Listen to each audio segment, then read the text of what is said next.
Welcome everybody to a look at the fourth film in the Shawscope Volume 4 box set, and it is 1975's Black Magic.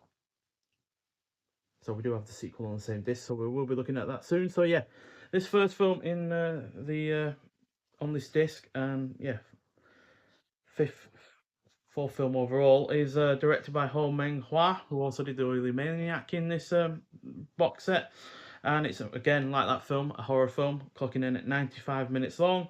Stars Tai Lung, who I've seen in 17 other films. So, yeah, a couple of which we've also looked at this year, like King Eagle, which I was mightily impressed by, and Trilogy of Swordsmanship.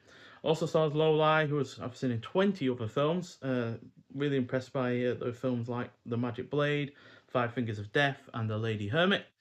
Also stars Lily Lai and Ku Feng, who are also in The Oily Maniac, and Tien-Ni, who was in The Battle Wizard. So we've had a few of these cast members before in previous films in this box set so far, and some of them have been in, Lo Lai anyway was in The Lady Hermit, which I believe was in one of the previous box sets as well. So yeah, we've seen plenty from either of them before, and yeah, a magician makes money by charging people to cast love spells on the objects of their affection. Complications arise, however, when he decides that he wants a customer's bride for himself.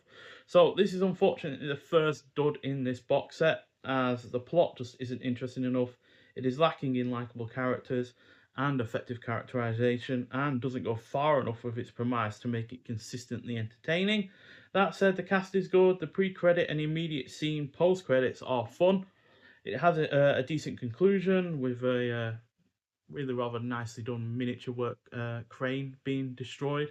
The practical effects are solid and it is well paced. But that said, the special effects are pretty janky, and yeah, like I said, just doesn't go far enough with its premise. You know, this magician, for instance, he can't just do love spells; he can also do death spells and such. And yet, you know, even though there's a couple of parts where that does come into play, it's just not horrifying enough or anything like that. And as for a horror film, it's not got much in the way of tension, and yeah, the violence.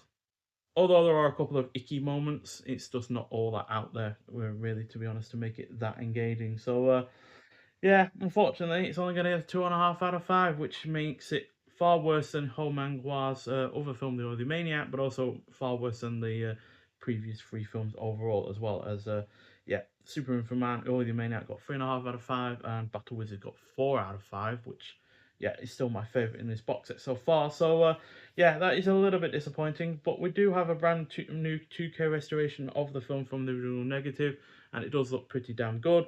Newly restored Mandarin and English mono audio, and for the English audio, you got English subtitles as well.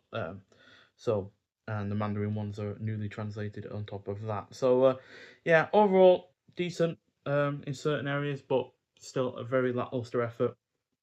It's that middle section between immediately post credits and about 15 minutes before the end that is just such a slog, and it just doesn't really engage me all that much at all. And on top of that, you got some characters, like I said, that are not that likable, and therefore, you know, you just don't care about what's going to happen to them, quite frankly, because they're unlikable, so therefore they're not really much deserving of my sympathy, to be honest. So, yeah, that is a bit underwhelming. I have unfortunately forgotten to note what special features there are on this, because unfortunately they don't note them in the actual case.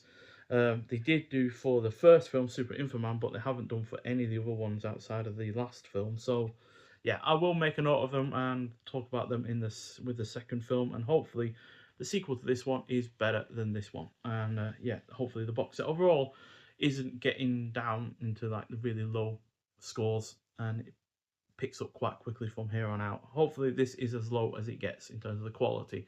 But nonetheless, thank you for watching. If you have seen Black Magic before, I'd like to hear your thoughts on it, and I'll see you in the next one. Bye.